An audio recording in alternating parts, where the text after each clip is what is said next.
New York was no longer the city of constant noise and daily routine. It became the epicenter of a political storm. Before residents could even understand what was happening, federal forces moved in with K-9 units, surveillance drones, and a long list of targeted names. The scene was more than a single arrest.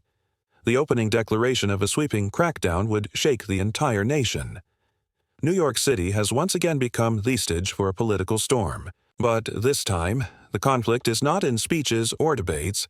It is on the streets where federal agents move with speed and force. The first significant blow of President Trump's new immigration crackdown landed in one of the most crowded cities in America, and the scene sent shockwaves across the nation. At the heart of this campaign was the arrest of a man the government identified as a leader of the Venezuelan gang Tren Aragua, a group accused of violent crimes, including kidnapping and assault. His capture in New York began a new phase where the city became the front line of a national operation. The dramatic language from the president left no doubt about his intentions. In front of cameras, he declared, "We're throwing them the hell out of our country. We're tracking down the illegal alien criminals. We're detaining them, and we're throwing them the hell out of our country." That single sentence became the tone for what followed. For supporters, it sounded like a firm promise that Washington would act against lawlessness. For critics, it was proof that the administration was escalating a policy of fear. The message was clear in both cases. The federal government was prepared to deploy its full power to deal with immigration in ways not seen before. The atmosphere in New York changed overnight. Neighborhoods that usually buzzed with workers and families suddenly felt under siege, as news spread of federal teams fanning out across the city. People witnessed heavily armed officers entering buildings while helicopters and drones circled above. Eyewitness accounts described the tension as something close to a security lockdown, with entire blocks feeling the weight of federal presence. What was once just political talk in Washington became a visible physical reality for thousands of residents. This was not only a symbolic choice of location, but also a calculated one. New York has long been considered the center of America's immigrant population, with estimates showing that more than 400,000 people in the city live without legal status. By starting the operation there, federal authorities sent a message to every state. No community, no business, and no individual would be outside the scope of enforcement. The arrest of the Venezuelan gang member was not only about one man, but about showing that the campaign could reach into the most significant urban hub in the country. What unfolded in New York was not the end, but the opening chapter of something far larger. The images of agents in black gear moving through city streets were only the first signal that this effort would not remain contained. The shockwaves from that night would soon spread beyond the city's borders, leading directly to the next major confrontation at a place few expected: the massive Amazon fulfillment center in New Jersey. The most dramatic proof that the campaign would not stop at small businesses came when federal agents stormed one of Amazon's vast fulfillment centers in Edison, New Jersey. The facility, known for its endless rows of packages and rapid pace of operations, suddenly became the scene of a high-profile immigration raid. This was no random inspection. It was a carefully planned strike meant to show that even the largest corporations could not escape scrutiny. On that morning, about 30 Immigration and Customs Enforcement officers moved into the warehouse with military-like precision. They brought K-9 units to sweep the building and deployed drones overhead to track any attempted escape. Workers who had arrived expecting a routine shift instead faced the sight of armed men reading from a list of names. According to reports, the agents carried documents identifying specific employees, a clear signal that the operation had been prepared in detail long before the doors were breached. Inside the building, confusion turned to fear as the raid unfolded. Employees were ordered to present their identification, and many described the process as humiliating. Those who could show valid Social Security numbers or proper immigration status were released after being given wristbands. Others who lacked the required paperwork were quickly restrained with zip ties and escorted outside. Witnesses recalled seeing men and women sitting on the floor in shock as their colleagues were separated into groups. By the end of the morning, between 15 and 20 individuals had been taken away in custody. Accounts from workers added human detail to the operation. One man told local reporters that he had been thrown to the ground and handcuffed before being released once his documents were verified. Families rushed to the scene, some carrying files and identification in desperate attempts to prevent their loved ones from being removed. The emotional scenes outside the warehouse with relatives pleading for answers spread across local news broadcasts and social media within hours. The number of arrests and the choice of target made the event stand out. Amazon is one of the most recognizable companies in the United States, employing hundreds of thousands nationwide. By striking at such a facility, federal officials conveyed that enforcement would no longer focus only on small restaurants or construction sites, but extend deep into the corporate supply chain. This warned other major employers that disregarding questionable hiring practices could carry severe consequences. The raid in Edison did not remain an isolated episode. Instead, it became the clearest signal that the nationwide operation was gathering speed. And soon, similar tactics would be repeated in cities and towns far beyond New Jersey. The next stage would prove that what happened in Amazon was only one piece of a much larger plan spreading across the country. The raid at Amazon was only the first wave, in a much larger storm that quickly expanded beyond New Jersey. Within hours, federal agents carried out similar operations across multiple states, making it clear that the campaign was designed as a coordinated strike rather than a single high-profile event. From New York's boroughs to the far corners of Texas and California, no sector appeared safe from the reach of enforcement.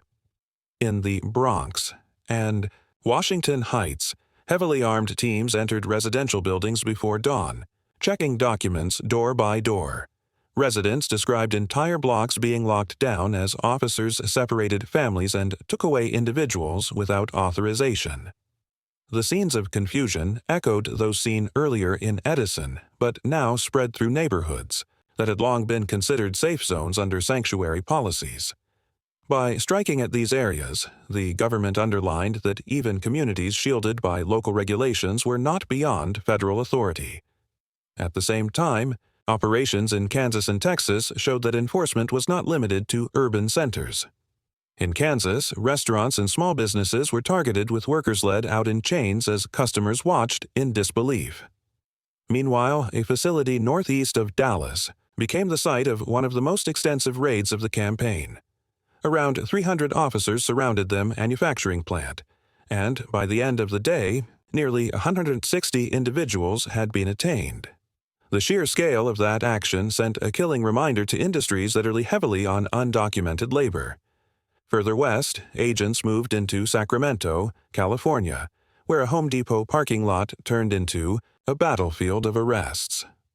8 people were taken into custody in an area known for day laborers gathering, seek construction, and landscaping work. Eyewitnesses said the raid sparked panic as men scattered through the lot only to be cornered by federal vehicles. The incident highlighted how enforcement could hit informal job sites and major companies. These actions were not isolated or improvised. They were part of a nationwide strategy executed with the support of Homeland Security investigations, air units, and even Marine patrols in some regions. By deploying such resources simultaneously, authorities created the sense of a rolling wave that could appear in any city at any time. The unpredictability was a tool making employers and workers uncertain where the next strike would land. As the campaign widened, it became evident that the government intended to maintain pressure until measurable results were achieved. Each new location added to the impression of unstoppable momentum, and the expanding scope suggested that enforcement was being driven by clear internal targets rather than symbolic gestures. The figures behind those goals revealed just how ambitious the operation had become. The scope of the nationwide operation was not left to chance. It was guided by strict quotas that pushed federal agencies to act with unusual speed and intensity. Reports from NBC News revealed that Immigration and Customs Enforcement had been instructed to deliver between 200 and 1,500 arrests daily. This target was far higher than previous years and signaled a new phase in which enforcement was tied to numbers as much as security. By turning immigration rates into measurable objectives, The government effectively transformed local actions into part of a national scoreboard. The statistics alone illustrated that scale. Since January 2025, more than 1,000 individuals have been taken into custody during workplace operations, representing only the beginning of the push. At the same time, federal investigators were examining more than 1,200 businesses suspected of hiring undocumented labor, showing that enforcement went beyond arresting workers and extended to holding employers responsible. Officials clarified that no industry would be exempt, whether logistics, construction, food processing, or retail. This sweeping approach underscored how deeply the campaign had penetrated the American economy. ISIS's own annual data added another layer of perspective. Over the past 12 months, agents have detained roughly 185,000 people nationwide. Of that total, about 65,000 had prior convictions for serious crimes such as assault, drug trafficking, or weapons offenses. The remaining 120,000 were individuals whose primary violation was being in the country without authorization. For critics, these numbers showed that many were nonviolent workers, while for supporters, they proved that the agency was removing threats while also addressing the broader challenge of illegal entry.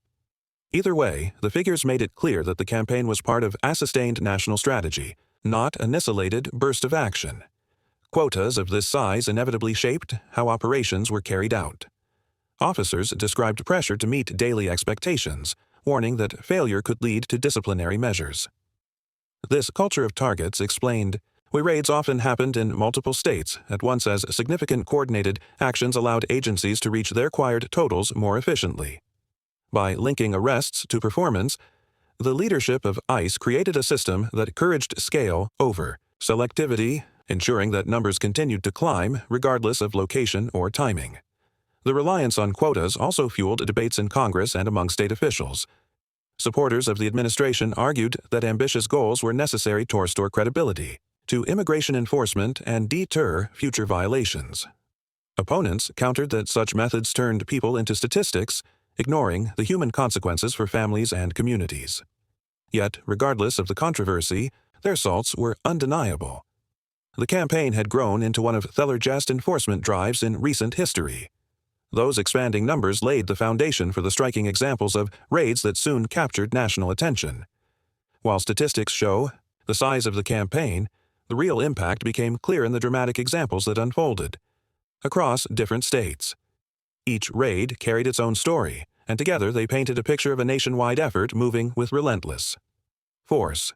From restaurants in Kansas to manufacturing hubs in Texas, and from retail spaces in California to food trucks in Arizona, the scale of the crackdown became visible in ways that non-numbers could fully capture. In Kansas, a chain of restaurants called El Toro Loco turned into the center of one of the most talked-about incidents. 120 employees were let out in chains, while customers looked on in shock. Eyewitnesses said the kitchen had been left mid-service with flames burning on stoves as cooks were taken away. The sight of half-prepared meals in an abandoned kitchen quickly symbolized how sudden and disruptive these operations could be for many locals. It was the first time they saw federal power exercised so directly inside a familiar neighborhood setting. Texas witnessed a much larger episode at a factory about 100 meters northeast of Dallas. Around 300 officers carried out a raid that ended with 160 workers in custody. The plant, which had been running on a steady workforce for years, suddenly shut down as employees were marched outside. Some tried to hide in storage trailers but were discovered and handcuffed. For the community, the loss of so many workers in a single day not only exposed hiring practices, but also left the facility crippled, raising immediate questions about economic stability in the area. Farther west in Sacramento, California, another example revealed how the operation extended into more informal job sites. In the parking lot of a Home Depot, federal agents arrested 8 men who'd gathered early in the morning, hoping to secure day labor. Witnesses described panic as workers attempted to scatter only, to be surrounded by vehicles and cornered by officers. The message was clear. Enforcement could appear in places that had long been viewed as safe ground for temporary workers. The sweep also reached Arizona, where food trucks and private homes tied to small businesses were investigated.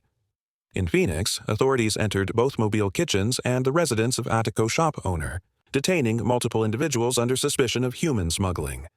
These cases highlighted how the campaign was not only about undocumented labor, but also about dismantling networks accused of exploiting migrants for profit. Together, these incidents demonstrated that the raids were not abstract policy, but real events reshaping communities in different corners of the country.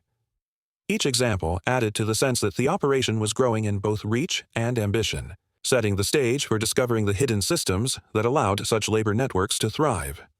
Behind the raids lay a hidden system that allowed thousands of undocumented workers to blend into the American workforce.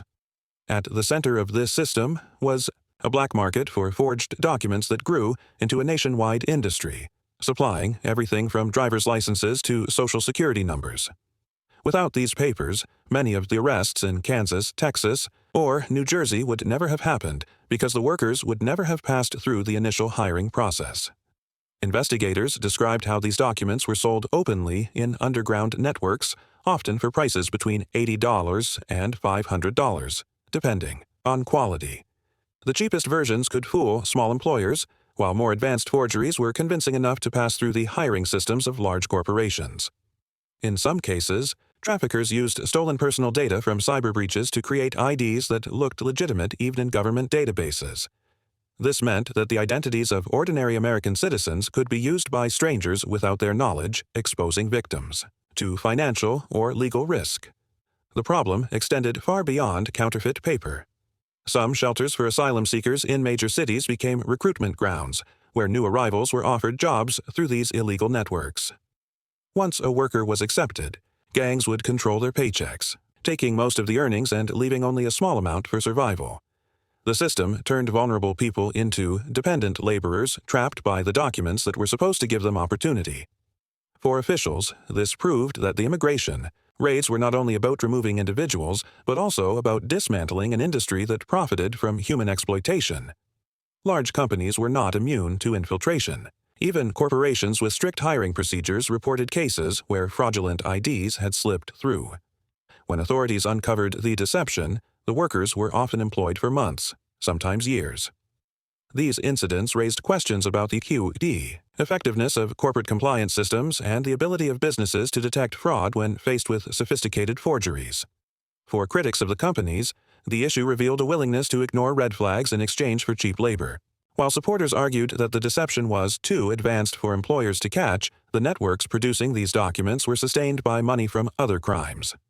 Gangs funded their operations by selling stolen goods, using the cash to buy equipment, and maintain their forgery businesses. The profits ensured that even if one cell was dismantled, another could quickly take its place. This cycle made enforcement particularly difficult as raids at workplaces only addressed the surface of the problem. While the deeper supply chain of documents continued to adapt, the exposure of this underground market changed the perception of the immigration campaign. It revealed that the crisis was not just about workers seeking jobs, but about organized systems, feeding off both migrants and unsuspecting citizens. As the evidence mounted, the debate within the United States grew sharper, setting the stage for an even deeper divide between those who supported a strict enforcement and those who opposed it. As the raids spread, America became divided over how to view the campaign. For some, the sight of federal agents leading workers away in chains represented long-awaited justice, while for others, it symbolized a country turning against its own communities. The debate was no longer just about immigration law. It became a clash over national values, economic needs, and human rights. Supporters of the administration argued that the crackdown was overdue. They claimed that undocumented labor had suppressed wages for years, leaving citizens to compete unfairly in industries such as construction, hospitality, and food service. In their view, strict enforcement opened jobs for legal residents and ensured that businesses would follow safety and wage regulations. Local interviews captured this sentiment clearly, with some residents expressing satisfaction that the government was finally taking back control. For many of these voices, the raids were not acts of cruelty, but steps toward restoring fairness in the labor market. At the same time, critics painted a very different picture. They described scenes of kitchens abandoned mid-service, parents separated from children, and neighborhoods struck by fear. In Manhattan, hundreds gathered outside an Amazon bookstore to protest, holding signs and chanting against what they saw as government overreach. That demonstration ended with 44 arrests after police intervened. a reminder that the conflict was not only in workplaces but also in the streets. Small business owners added to the criticism, saying that many detained people had no criminal record and were trying to support their families. These voices framed the raids as indiscriminate sweeps that punished innocent people along with those who broke the law. Community leaders in sanctuary cities also spoke out, warning that heavy-handed enforcement could damage trust between local authorities and immigrant populations. They argued that when residents fear deportation, they avoid reporting crimes, which in turn makes neighborhoods less safe. Immigration advocates further warned of economic consequences, pointing out that in New York alone, more than 400,000 people live without legal status, many of them filling essential roles in service industries. Removing such workers, they argued, could disrupt supply chains and raise costs for consumers. Yet, despite the protests, federal officials showed no signs of slowing down. They insisted that each operation was based on intelligence and that enforcement was essential to public safety and economic stability. To them, the controversy proved only that the system of illegal labor was deeply entrenched and that strong measures were required to dismantle it. The competing narratives of fairness restored versus humanity ignored created national divide that grew sharper with every new raid. This deep split set the stage for broader questions about the country's direction. Was the campaign building lasting security, or was it sowing divisions that would weaken American society? Those questions became even more urgent as attention turned to the long-term consequences of such aggressive enforcement. The nationwide crackdown's long-term consequences are already reshaping how businesses and communities think about immigration. Officials have made it clear that their raids were not isolated checks but part of a deliberate strategy meant to disrupt not only undocumented labor but also the networks of trafficking and fraud that supported it. The campaign has created a new climate of fear, responsibility, and uncertainty by pushing enforcement into small shops and large corporations. For companies, the risks are no longer limited to losing a few employees. Investigators warned that fines could climb as high as $1 million if firms were found guilty of knowingly hiring unauthorized workers. Employers now face audits with greater frequency, forcing them to tighten their recruitment systems and improve compliance. Industries that had depended on cheap labor, such as food service, agriculture, construction, and warehousing, are being pressured to raise wages and improve working conditions to attract legal employees.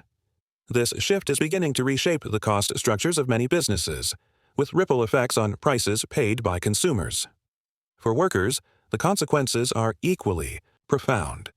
The image of drones circling warehouses, K-9 units searching storage areas, and employees being led away in chains has already spread across the country. In many workplaces, the question is no longer whether immigration enforcement will arrive, but when. That sense of inevitability has driven many undocumented individuals further underground, reducing their visibility but also increasing their vulnerability to exploitation.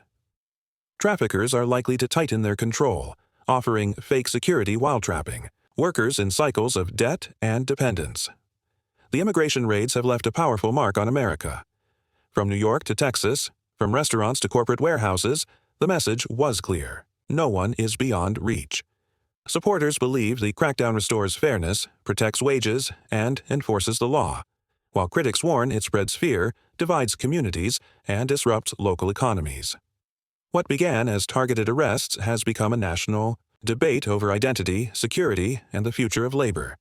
The question is whether these raids will be remembered, but whether they will strengthen the nation or leave deeper fractures behind.